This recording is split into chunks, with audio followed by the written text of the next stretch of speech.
Well, Angus Taylor has announced his new front bench as he renews a coalition fight against the government.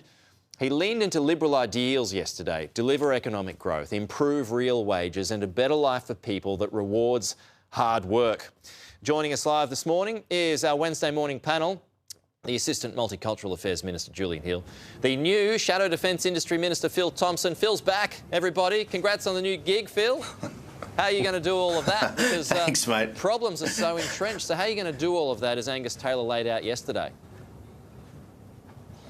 Well, Angus has put together his team to go forth to the election to keep the government to account, but also we've got special target areas, and my area that I'll be focused on is defence industry and defence personnel, making sure that our brave men and women have the equipment that they need to be safe, but also be the most lethal on the battlefield. That's what I'm focused on, and I'll be working closely with James Patterson, Darren Chester and Leah Blythe, who are in the defence team.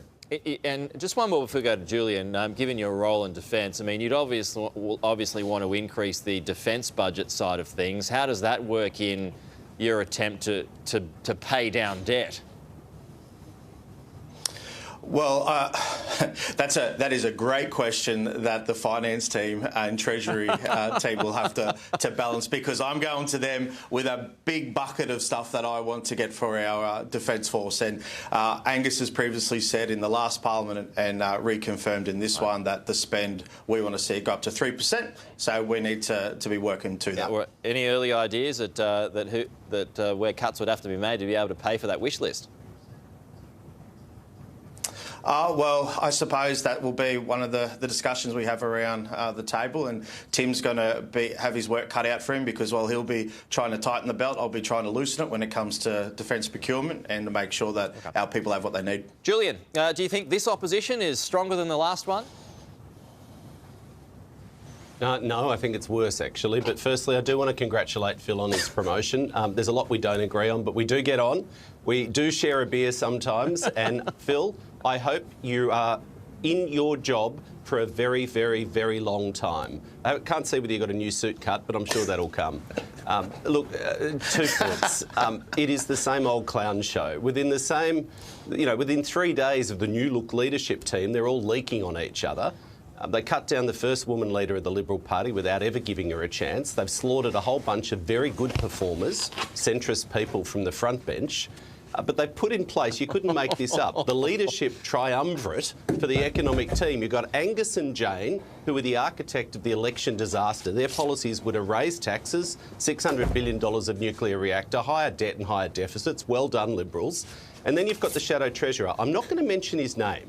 Now, I've known him for 25 years. He'd probably say the same about me, best in small doses. Australians will figure that out.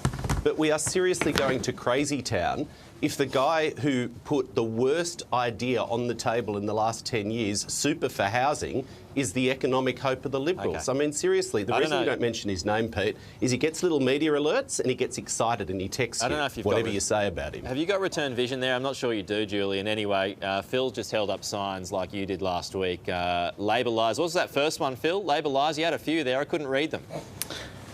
Yeah, Labour lies. This is what misogyny looks like, and it had this photo. I'll get it back up for you, because you've got to remember that it was this is the Labor Party that didn't allow Tanya Plibersek to become deputy. Oh my God! Her. If you're the best they've got, so mate, you've got. I mean, seriously, you're not prepared to talk about the economy. Your only policy is to increase spending. You don't know what. The Labor Party.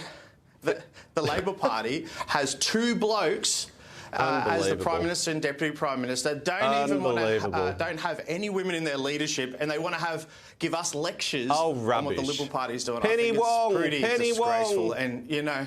Katie Gallagher. Why don't you have a female 52% of the government are women. Why don't you do that? It's just pathetic.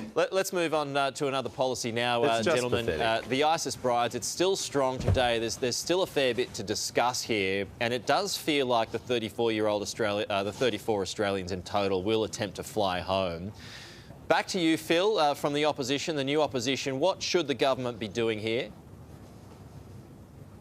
Not helping them. They are not ISIS brides, they are ISIS members. Yeah. We've seen Sorry, are you talking? No, Pete? I was just going to say the government has already said that they are not helping them. Does that? Well, they satisfy said that in the last time, Pete, as well. Yeah. Well, not really, because they said that with the last group that came through and that came out that they did actually help.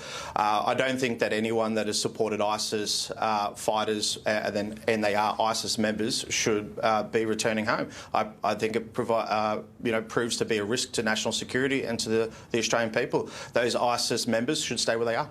Are you resigned to the fact that they will eventually just try and get on a plane, Julian? No, the Prime Minister addressed this. I don't think he could have been clearer yesterday. We do not want these people back in Australia. The government is not assisting them. You can say that, but they can still try, indeed, right? Well, no. Let me finish. Of course people try to come to Australia. They're Australian citizens and there are limits to the law. The Prime Minister made two things very clear and the Minister for Home Affairs. Number one, the government has asked the security agencies, has tasked them with assessing every one of those individuals to see if they meet the legal threshold under Australian law for temporary exclusion orders, which would ban them from returning for up to 2 years on national security grounds. Number two, if they do return, if they don't meet that legal threshold, if they find their own way back to Australia without the government's assistance, then they will face the full force of the law. Okay. In your position, I'm curious about this, Julian. In your position for citizenship, what about the kids here? Because if they're born in Syria, but their parents are Australian citizens, does that qualify them as Australian citizens? Therefore, they should automatically be granted entry. Is that how something like this would work? Okay, I'm not avoiding the question. I get these questions all the time in my ministerial role. Every case is different. Citizenship law is complex, but as a general proposition, and then you need to check the website, look at all the requirements. As a general proposition, we have citizenship by descent, so people who are born as children of Australian citizens can register for citizenship by descent, but there are complicated rules around this, so every case is different. You can't give a 100% general response. I'm not avoiding it, that's just the law. Sure. But that is a complication in this matter where it could well be true that those kids could well have legal access to Australia. Well, yeah, they can apply for citizenship by conferral most likely, but every case is different. The PM made very clear, I think every Australian would say it's deeply sad that children are caught up in this horrific ISIS Islamic State mess. These people were in a terrorist-controlled zone fighting for a caliphate against Australian law, against Australian values, and they should face the full force of the law if they manage to find their way back, but it won't be with government assistance. OK, we'll have to leave it there. I've gone over time, but Phil and Julian, good to see you on this Wednesday morning. Thank you so much.